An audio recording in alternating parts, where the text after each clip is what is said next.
All right. Are you all able to see the slides? Okay. So this is kind of an interesting kind of switch because I think we are back, from the break, and here we are still in the middle of this global pandemic. And I think what we're going to be talking about today is with team functioning, and a lot of this also relies on people kind of being at their best in order to kind of be the best contributor to the team. And so, one of the things that I want to preface this talk with is that some of this is ideal of how team functioning kind of works when we are all at our best.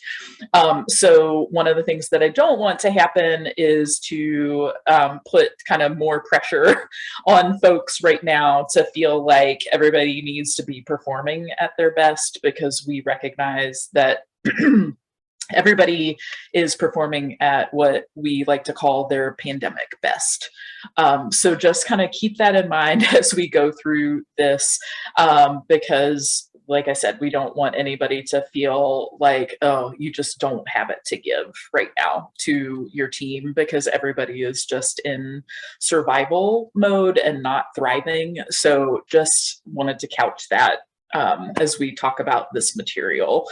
But what we are hoping is that we provide you the model as you move forward in your training and in your career that you can always have as a reference to come back to as you are building your own teams and are being a part of a team. So we're going to talk about how teams function well, and then what does it mean when teams are not functioning well.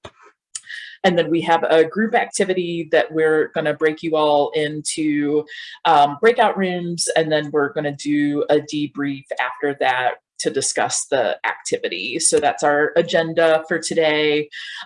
You've probably heard this a lot, especially if you're part of the LEND cohort. That we strongly believe that teamwork makes the dream work. And when we're talking specifically about teamwork, we're talking about the combined action of a group of people. So hopefully in the various teams that you have been working within LEND, you have been able to see some of the ways that teams have been effective. And then hopefully if you have seen things that have not been as effective, that you can learn some things from today to be able to kind of change the course. So we spent a lot of time last semester talking about our self-growth, and now what we're moving into is more this team work approach and kind of the functioning of the team. So that's why we like to start the second semester talking about this, because that's what we're really going to be emphasizing for the rest of the semester. So I am a big quote person, and so you're going to see a lot of quotes throughout this particular slide deck, because what we all have to kind of keep in mind is all teams are made up of people, and so there's going to be some inherent dysfunction to teams because we are all imperfect. And so I think, being able to recognize what we as people bring to our teams is going to be important. And so kind of combining that self with the team is kind of where we're at right now. So just want to get some kind of conversation going based on what this has looked like for you already in your careers, or in just your personal lives, even some characteristics of what teams look like when they are working effectively. So we'll open this up to discussion. So feel free, if you have a voice, if you want to go off mute and share kind of what these look like when you think about an effective team.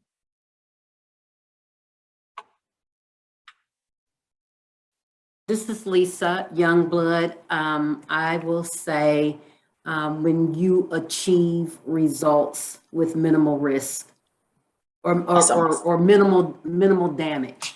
Okay, yeah, that's a good way to describe it. So Not getting risk, but results, but not a lot of collateral damage being done. Yes, yes. Perfect. Okay. I would say that everyone recognizes the skills and the talents of each other, and no one is seeking the limelight. So I love that. So that there's not one person trying to outshine the other, because they know that collectively it's one group and the group shines. Yeah, so the limelight is shared across all the members of the group, not just individually. Awesome. Similarly, Pat, I would say like when the whole group has the same goal. So when everyone's working to meet for the same common goal, and like there's good communication, and I think just kind of like what everyone's saying in the chat too, that you're kind of playing off each other's strengths to like reach that common good. Great. Yeah, and I think going off that, like having a buy-in, like there has to be some kind of buy-in from everybody, and then an assurance of that buy-in among the team, that everybody knows that everybody's really in. Awesome. Did you guys cheat and look ahead at the slides? Because you're just rattling them. For real, it's really impressive. If I could add to what Angel said, just that everyone on the team is committed to achieving the goal. Awesome. So commitment. Great.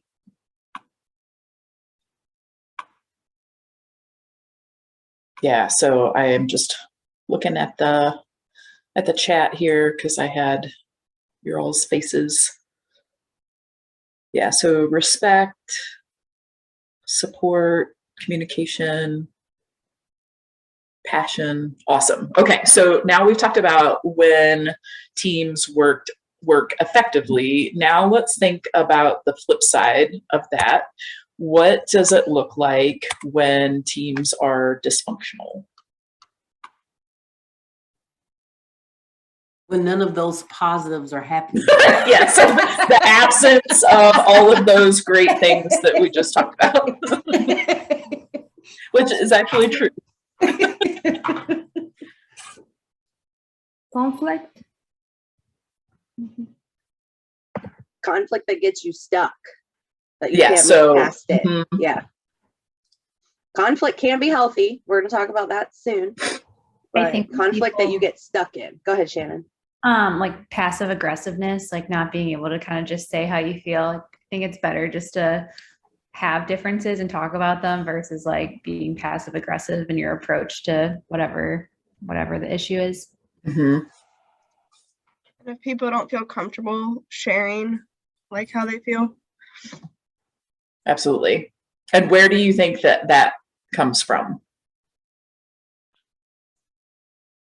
Probably a little bit of like, if people are being passive aggressive, then somebody else might not feel comfortable. But on the same hand, if somebody's being passive aggressive, maybe it's because they don't feel comfortable being direct, because there's a lack of relationship or friendship within the team, or there's not that rapport. Noelle said power differences. Yeah, I agree with that. If you feel like your job is at risk, or you feel like you don't want to upset a higher up. Definitely. Yeah, the power differential. Heidi had mentioned competition. Implicit or explicit biases. Awesome. Yep. Talk a little bit more about that. We've all have been raised, and we are who we are today, made up by stories from dad, grandpa, and how we lived, where we lived, who we became friends with, schools, institutions that shaped us, media that we've grew up watching, and so we have a subconscious mindset of how people are without experiencing people or situations. So we may be working on a project together, and just because of what you look like, I may already have in my mind how much you should contribute to it.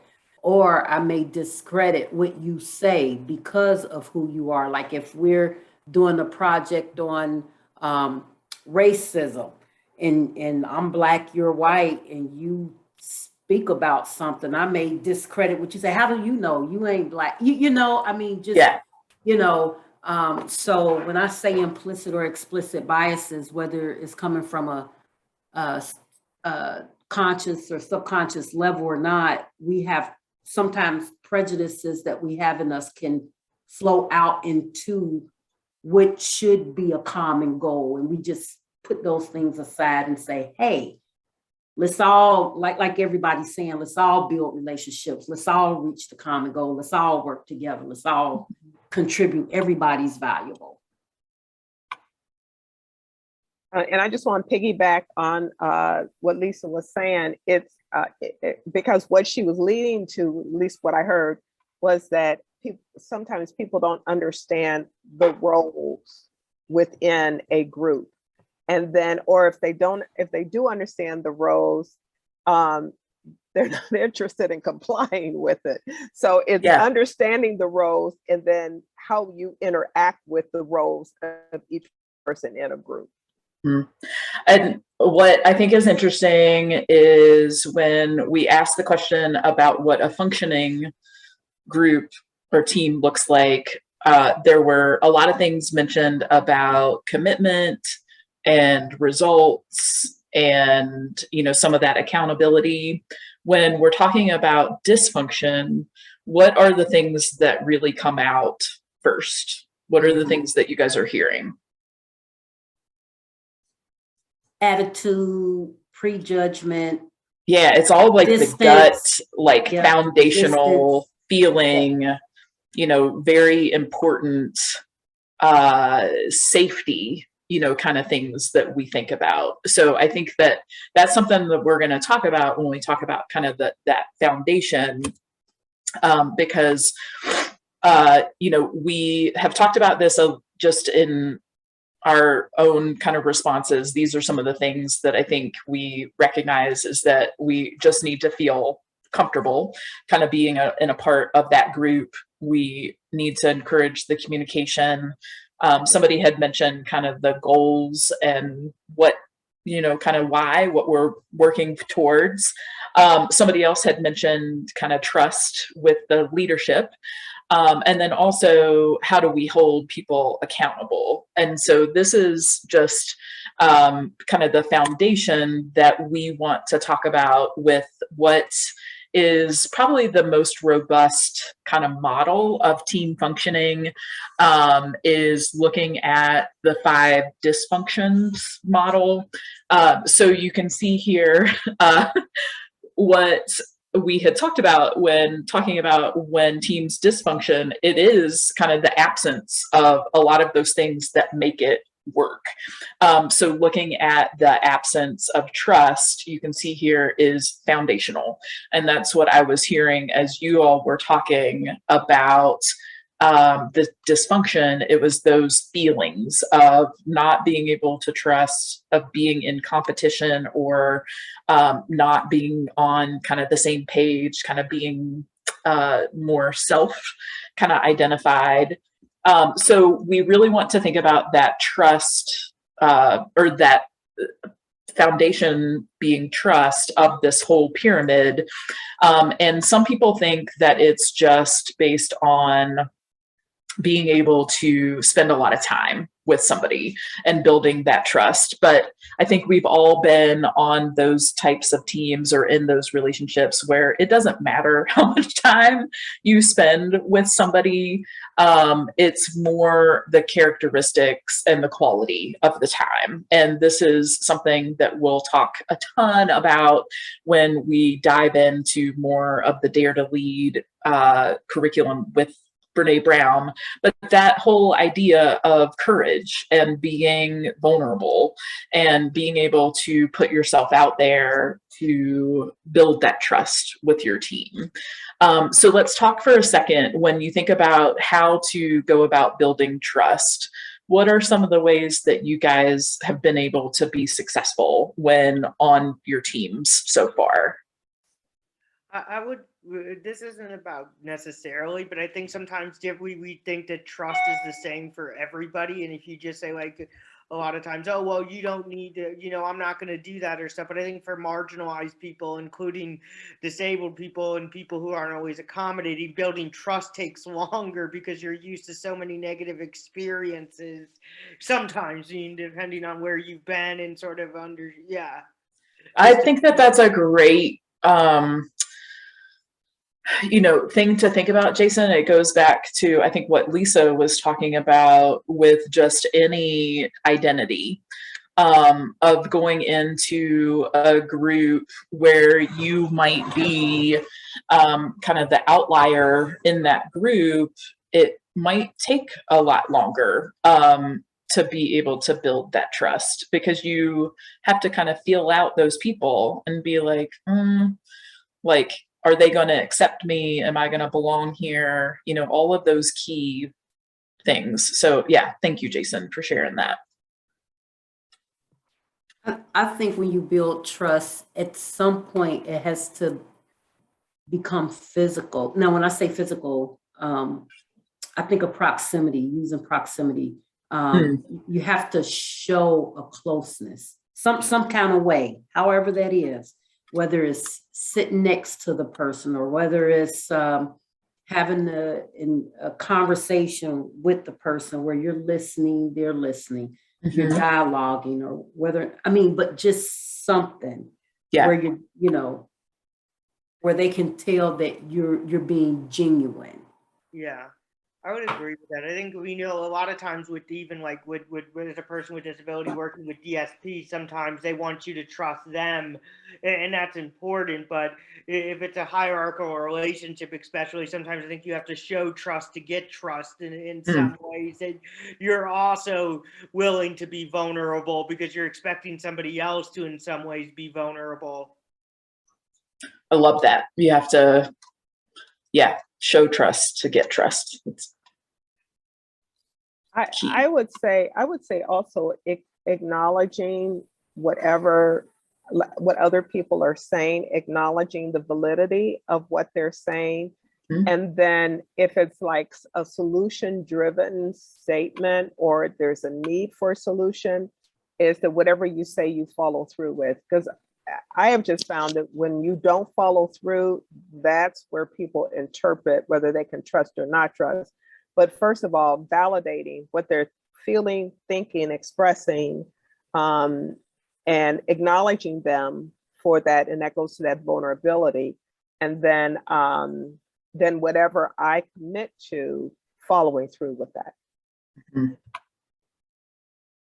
Yeah, so kind of being reliable, being accountable, kind of following through, with what you say that you're going to do.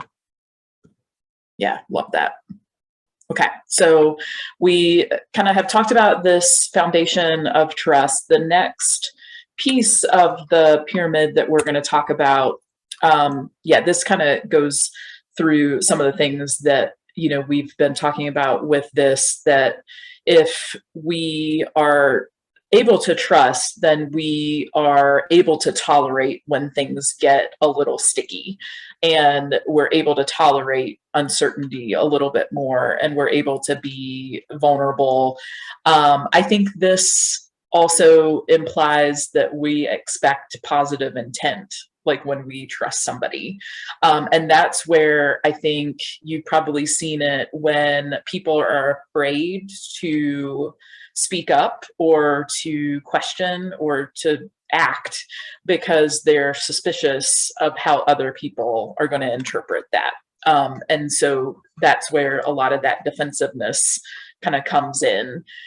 So we can all kind of agree on that level of trust as the foundation. then we're going to dive right in to this with the fear of conflict, because I think Andrea might have mentioned kind of getting stuck in conflict, and there's that concept or that idea that conflict is a bad thing. So Jason just kind of typed in having a big fear of conflict. So Jason, tell us a little bit more, if you're comfortable. What is it that is kind of the fear there? I think it's a multi-layered. I mean, I think one thing is that you assume to be, you know, especially when I was younger, like, oh, you're being difficult, or you just need to understand, or, you know, I mean, it usually I mean, even recently, sometimes when I was trying to stay calm, it usually gets put back on like, well, you just need to be okay with, you know, it's usually based on the person who doesn't fit into the conformity of the system. It then gets the brunt of the conflict, being told that they need to change or that they're wrong. So if you're coming at it from a sort of, from a position of not power or a positionality of that, then usually you're, you know, worried about like, okay, how am I going to look or be perceived based on this? Mm-hmm. And Steph had typed in, Jason, that you're not alone, that a lot of people have that fear of conflict. And if you guys remember back to the very beginning of the year when you took your strengths-based leadership assessments, and we had a lot of conflict avoiders kind of within this group. And I think that that's pretty consistent of what we see every year. And that's why we actually have 2 sessions that are coming up that we're going to talk about conflict and negotiation, to hopefully help you guys feel a little more confident and comfortable with it. The quote that I thought best captured this is, I don't think anyone ever gets completely used to conflict. If it's not a little uncomfortable, then it's probably not real. But the key is to keep doing it anyway. And so I think that that's where that lack of trust, if you don't have that trust in your team, you're probably not comfortable putting that out there and getting into the conflict because you're not really sure like where it's going to lead. So we're going to kind of leave conflict at that for right now, because we are going to have a couple more sessions on it in just a few weeks. The next one is lack of commitment. And I want to kind of tap in. I think maybe it was Angel that had typed something into the chat about the buy-in of a team. Talk to us a little bit more about what you were thinking about there, Angel. Yeah, I think, and Lisa had talked about this too, like there's a point when you're kind of easing in, like, I don't know what the project is, I'm not taking responsibility for the project. And then there's a moment that switches where it's like, oh, I feel like I'm a stakeholder in this project, just like everybody else.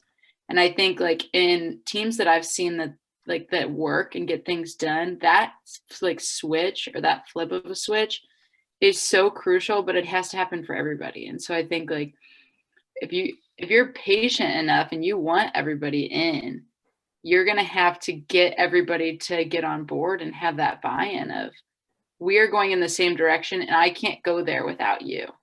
Mm-hmm. And I think there's a lot of times that I've seen teams, the people are running at the front of the race and they're leaving people behind, and then they're confused why there's conflict or why there's issues. And it's because you were never patient enough to wait for them or to bring them up with you and to get them to buy in.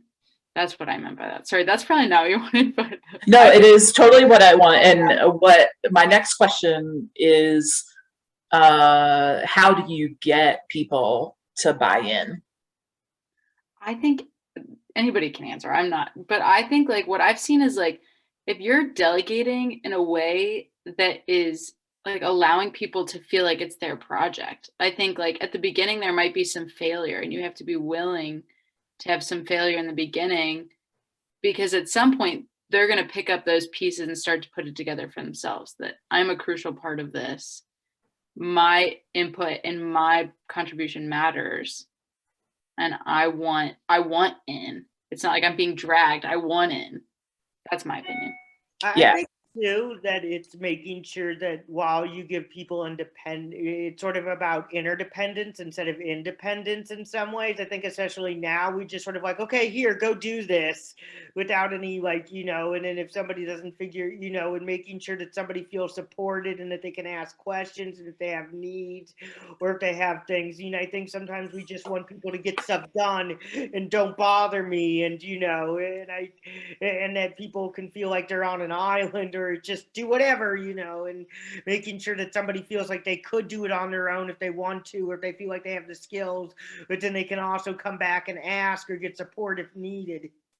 Mhm. Yeah, and I think yeah, that goes back to what Angel had said of being able to communicate that you can't get there on your own, that the team needs everybody on the team, you know, to kind of play their role. And I know Pat mentioned that earlier too, with kind of role ambiguity and knowing like what your role is. And so the quote that I think captures that, the little nugget that I found, commitment is a function of two things: clarity and buy-in. So we've talked about the buy-in of getting everybody to have the buy-in of this goes back to what we've talked about, you know, at the beginning of Lend, of the why. Like, why are we doing this? What is the big picture? And then the how, I think, is that clarity of like how we're going to get there. Because this is where I see people, they might not know what they're committing to because of that ambiguity and just being uncertain. So being able to kind of put those things together, I think, lead to that commitment. Pat, did you have a question No, just or a comment? Yeah, a quick comment. I think I actually was looking at taking it a step backwards, one more step backwards, and that is identifying who's on the team. Because sometimes we pick or we ask people to come on board and they do it for the reasons that may not be the same reasons why we ask them to come on board. So really discerning. So a team is not a team. 10 people is not necessarily a team, but actually being very careful with who is invited to the table. I'm not talking about exclusion. I'm talking about identifying who would be a potentially good member for the team, because some people join teams to pad their resumes, to pad their reviews, their annual reviews. And I'm talking about really narrowing down and being very strategic and deliberate with who's on the team. I think that actually ties into what Maria had just put in the chat as well about motivation. And kind of like what is somebody's motivation for doing it. And so as a behavior analyst, the way that I talk about this is like, what's the function of behavior? Like, why are they doing this? Are they doing it because they have to escape getting in trouble? Are they doing it because they like are very like invested in doing it? Or is it for other reasons, like you were talking about, Pat, of like they're just doing it to say that they do it and to have it, you know, kind of be something that's on their resume. I also think that there's a great conversation that's happening about generational differences. So let's dive into that for a second. Steph Webb, I see you're... Yeah, I'll talk about this a little bit in conflict, but transactional leadership is that idea that it's a transaction of the boss says that these are the tasks and then you're the employee and you do them. And this kind of leadership is really kind of talked about now in leadership literature as being dead, and that really good leaders and managers are incorporating their employees in every step of the process of decision making. And especially when you have, you know, we've moved much further away from the medical model, right? Where it's the doctor's at the top of the food chain and what the doctor says, the nurse has to carry out and everybody else has to follow through, right? Everybody is part of that team. And so as we were talking, and Angel used the word project a lot, because I think projects are used in public health. I'm having a hard time thinking, and I would love to see what other people think. Are there other examples of work that we would do in a team that isn't kind of thought about as a project? I mean, you even think about your cases. That's like a project, right? You have a problem. You have maybe the problem is not the patient's symptoms, but maybe it's how do we get this child to fare better at school, right? That's a project. There's the beginning of it. But challenge me. I don't know. Maybe that's just the way I'm. But how do you think about it? What was it? Marriage. Project. I was Parenting going is a along the same project. lines as Jen. I Yeah. was thinking like raising a kid. It's a big Yeah. old project. Yeah. I don't know. For me, I think it's a project. But if it's not, tell me. Maybe it's just the cold medicine that's I think there's making me not be able to projects think within- clearly. But I think it's projects within some of those things, but some yeah, work is projects within projects. Well, but I mean, but some of the work, I mean, like when you're like with even with the nonprofits and stuff, like you're doing stuff with people continuously and throughout their lives. And I mean, Yep. so like even like with nonprofits and stuff, sometimes they're like within like supporting somebody to live in the community. There might be projects within some of those things you're doing, but the actual work is in some ways continual. Yeah, so has nothing to do with the project piece, but something that I just thought of that we, for example, when we have you all teamed up for SCBM projects, we don't assign you coldly. It is based on you hearing about the projects and you writing to us, like why you're interested in those projects. So that way we can closely look at that and match you on teams. So I think it's important for you guys to think about, like when you're meeting, like for the first time, to be able to set up that, why are you here? Like, why is this important to you? To be able to get some of that buy-in and some of that commitment. So you know that, like Angel and other folks have said, kind of getting everybody on the same page to know that you're all in it, you know, for the same, or not the same reasons necessarily, but you all understand the reasons why everybody is in it. Let's see if there's anything else in the chat. I think Jason brought up a good point too, and in saying, have we maybe made work become more project based, and then it that can have a downside. And I wonder, you know, we'll talk about this a lot more in the conflict sessions, but the balance between maintaining relationships and producing results. Yeah, And I think that there's always that teeter-totter of, are we really focused on the relationships and that's what we need right now, or are we focused on only the results? And well, I think and how do we balance? like what I mean, some of it, I think that's a really good point. And sort of too, like, are we only focused on the short term or sort of the linear box of sort of like, this is the only thing? Are we looking at the bigger picture, or sort of the longer term effects and how things connect to each other as well? And I think that does go back to the results piece sometimes too. Sorry, not to. No, that leads us to kind of the next step of this, Jason, is thinking about you know, kind of the end goal for a team oftentimes is to get results. But in order to get there, we have to think about that accountability piece. And how do we hold ourselves accountable? How do we hold the teammates accountable? And I love this quote, failing to hold someone accountable is ultimately an act of selfishness.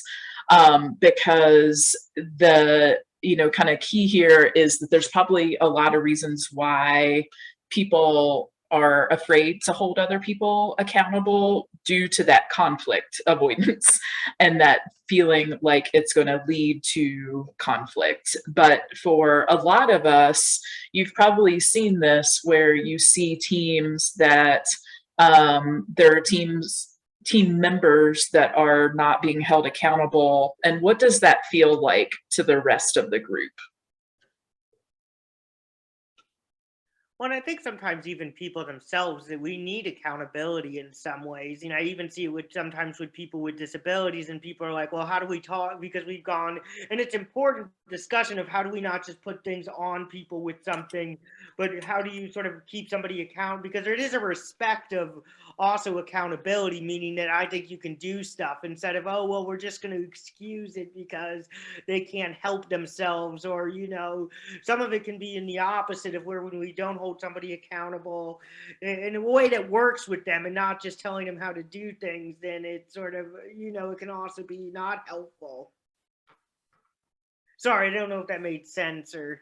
I found accountability can kind of be a struggle when you're on a peer-to-peer level, because if there's not somebody that's kind of taking that lead, trying to invoke that accountability of another person, you can be seen as you're being bossy, you're being too, and I think on a personal level, I tend to probably kind of bulldoze and try to go for the solution on my own if I have to get to that outcome. And so that's an area of growth when I look at the conflict, is how can I help to raise that accountability of the whole team rather than just getting the outcome to get the outcome. Yeah, because I think a lot of you, I think I would imagine that a lot of you are used to kind of pulling your weight on teams and like getting things done because they need to get done, and letting other people kind of slack. And what feelings, just what does that build inside of you? I'm sorry, go ahead, whoever was. I was gonna say Sam. that one of the nastier emotions that kind of pulls out is kind of like resentment, like doing all the work for like a whole team credit, which doesn't feel very good. Mm-hmm. Also, For me, I'm sorry, Andrea. Go ahead, Andrea. No, I think you were before me. Well, but I talk a lot, so go ahead. Oh, I've said something already. Go ahead. All right. I'm just saying, the whole result of the project gets affected by these emotions, because if you feel that you're carrying everything from your group, you're no longer excited. And I think, in my situation, I get stuck on let's get it done, and I'm not longer doing my best job. And I think it just affects the whole purpose of why we got together in the first place.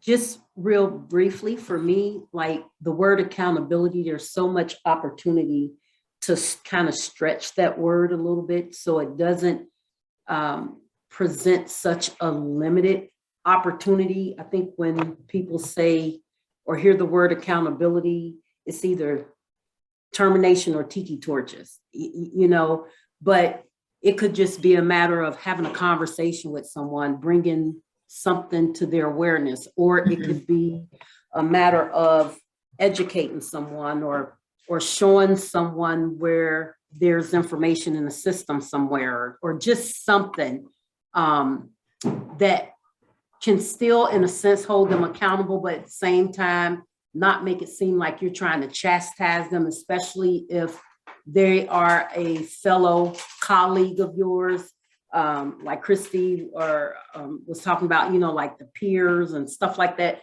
So I think sometimes accountability for me is easier to approach people when I look at it as a learning opportunity versus, I'm correcting somebody. I'm going to make sure they know not to do that again. It's just a learning opportunity. Yeah, and I think that goes back to what we've been talking about is those foundations. That first you have to have that trust and that positive intent, or that assumption of positive intent, that people are providing this because they care and that they want you to be a contributing member. And then when we look at kind of the top of this pyramid, when talking about dysfunctions, it's looking at inattention to results. And you've probably seen this on teams where just the like expectations, like the level of expectations is different. And so when thinking about this, you know, what we see is that we lose a lot of really good people when we don't end up getting the results that we're looking at. And so some of this is business oriented when thinking about defeating the competitors.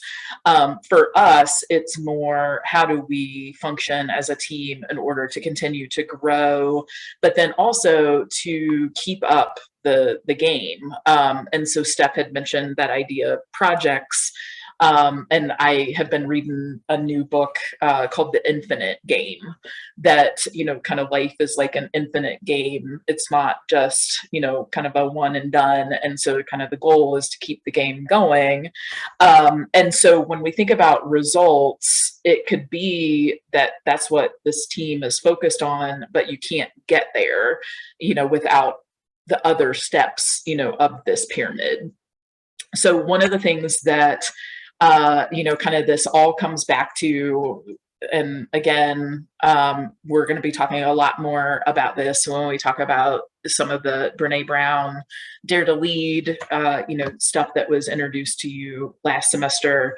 But remember, teamwork begins by building trust. And the only way to do that is to overcome our need for invulnerability. So again, kind of thinking about how do we bring our own stuff, you know, to the team, and then how do we think about that team functioning? So what we're going to do next is do activity. And Steph, I was just trying to see, sorry, let me stop sharing so I can get back to my. Can somebody in the LEN cohort that has access to Canvas, who's more skilled than I am, drop the island adventure into the chat box for the clinical counselors and social workers, as well as the 5 dysfunctions of a team, behaviors exhibited and overcoming dysfunctions, those 3 documents. I'll get to it eventually, but if somebody can get to it more quickly than I am, then I can, that would be great. So Steph, I was looking to see, is Anna still on here? I have the breakout rooms already prepared. Oh, get it, girl. Yeah. Okay. So All there's right. groups of Did you do groups of 3? Okay. Groups of 3 or 4. Some of them have 4. Okay. Is that okay? Or do you want me to make just 3? Well, we have on the activity, I can change it. there Hold on. are 10 different scenarios, like 10 different cards, but we have more people than that. So. Oh, I have 10 rooms. Okay, let's keep it then. Okay. Yeah. You're going to set it up then? Because then everybody can have their own. Okay, so this activity that we're going to do, I'm going to go through it with you.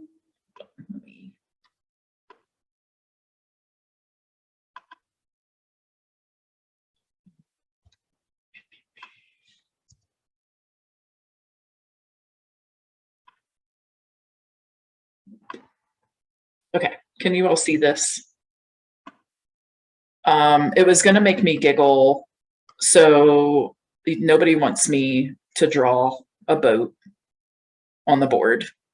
I think you all can use your own visual skills and imagination to pretend. Nobody wants to see me draw lightning. But what we are going to do for this activity is similar. For those of you in the LEN cohort, we did a similar activity during orientation where you all were either trapped on the moon or you were trapped on an island. This is similar from the survival standpoint. So basically you guys are on a boat and there's a lightning storm and you are getting taken over. And so it's taking on water. So basically you're trying to get to the desert island and be able to survive once you're on the desert island. Okay, so you'll see here for each of your groups. You'll be in group of 3 or 4 that you're going to choose out of these items here, that you can swim to the island, but you can only take 1 bag with you on the island, and you have to choose which 4 items are going to be used to survive on the island out of these different items. And then you are going to provide your reason for these items. Okay. And so that's the first step. So that's where we'll go first, and then we'll come back as a group and you guys will talk about which items that you chose. So wait, really quick to clarify, Jen. They go through in their small groups the 4 that they would choose individually, and then they have to come together as a group and decide on the team's 4. Yep. So the team has to have a 4. Yep. But then if you scroll down further, right, each team will have a different scenario. Is that correct? So, yeah, we're gonna do that after the team decides their 4. Oh, after the team decides their 4. Wait, Or we could do it all together. They could, while they're in their groups, go ahead and get Yeah. their scenario, and then that might be easier than switching back and forth things. Yeah. Okay. Between the breakout rooms. So, So, I'll pop those into the chat box when I pop into your rooms individually. yes. So after you've decided on your 4 items as a team, then every team is going to have a little scenario that you have to work through in order to survive as well. And then we're going to come back as a bigger group, and you're going to do a report out to everybody about the items that you chose in your group and how those items helped you survive your scenario. So don't But I cheat think and look ahead. The other main takeaway from this is that when we had you do a similar activity in orientation, you didn't know each other yet.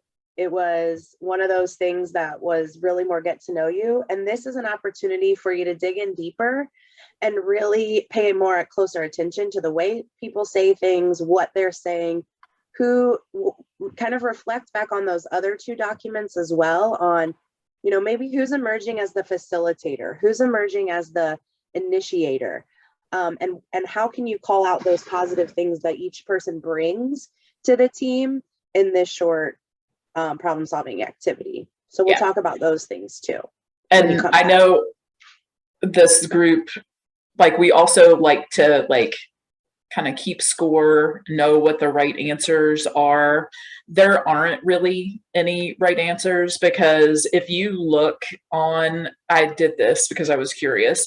I looked at a lot of survival websites, and people prioritize different things. And so that's the thing too, is that a lot of this is going to be based on your specific scenario.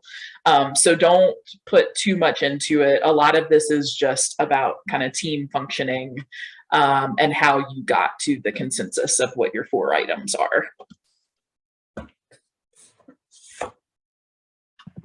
Okay, I'm going to open the breakout rooms now, and most of the social workers and clinical counselors are in with other LEND cohort members, but there's a couple groups that are just of you guys working together. So here you go.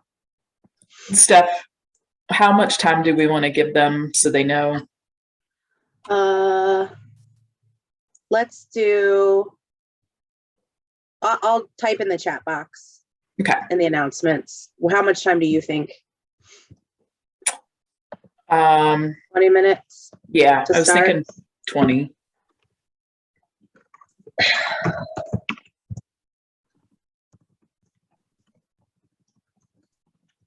I know, Megan, you're gonna have to, Megan's gonna have to pop off, I think. She's fancy. She's ready. Yeah, she's so ready. Andrea, are you getting your invitation? Okay, here, let me move you. Okay. Let me try. I feel like, how do I do that again? Where's Anna? This is a problem.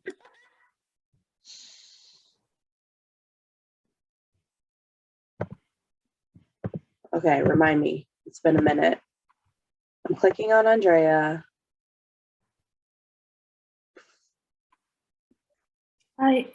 I'm trying and I don't see It's any. not showing up for you. No, The breakout rooms. Darn it. I feel like there's a way to put you in one and I can't do it. Move to room 3. But why won't it let me move you to room 3? because it says I'm trying to join breakout rooms and it doesn't show me anything. It doesn't? No. Ugh. Am I doing something? Let me move you to a room and then I'll move you to the room you're supposed to be in. Okay.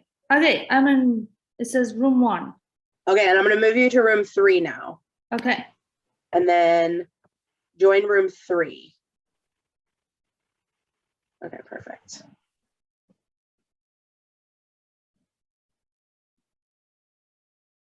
Oh. No, you're back. Oh, you're on mute now, I think. It gives me the option now. I'm joining. Okay, cool, great. Noelle, did you have trouble getting in to the breakout room? Noelle, are you there?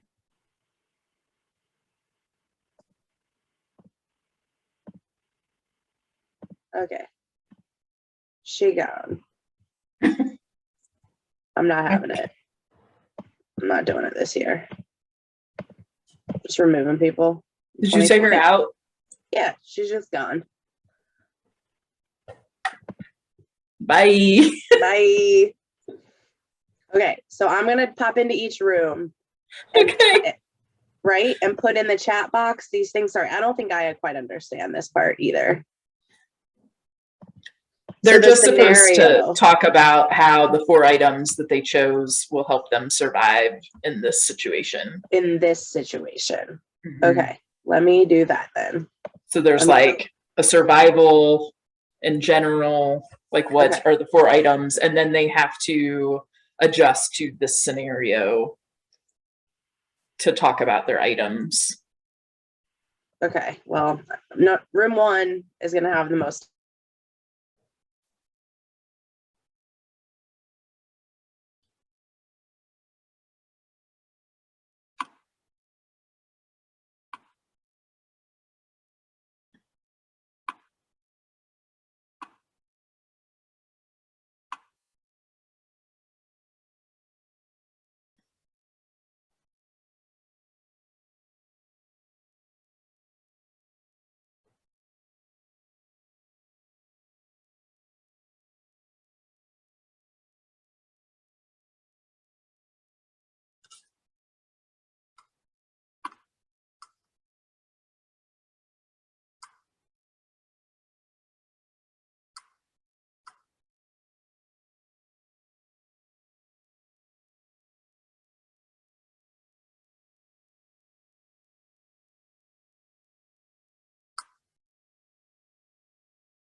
Are you okay?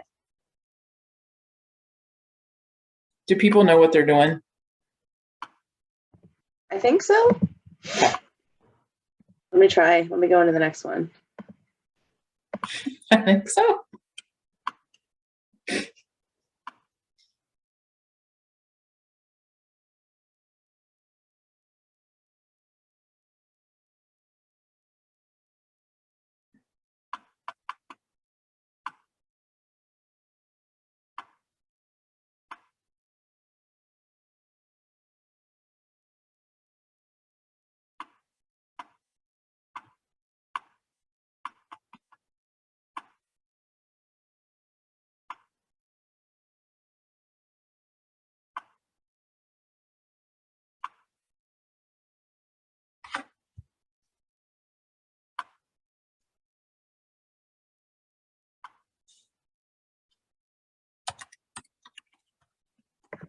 Easton's waking up.